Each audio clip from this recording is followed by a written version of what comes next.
mesin anu. Kalau tadi nembak ke sana,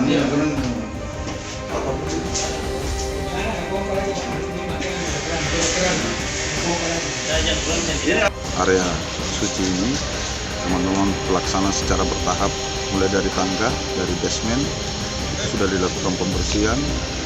Insya Allah untuk daerah utama ini di dalam masjid ini akan dipel kembali, dirapikan kembali sebelum nanti siap untuk dibuka untuk umum.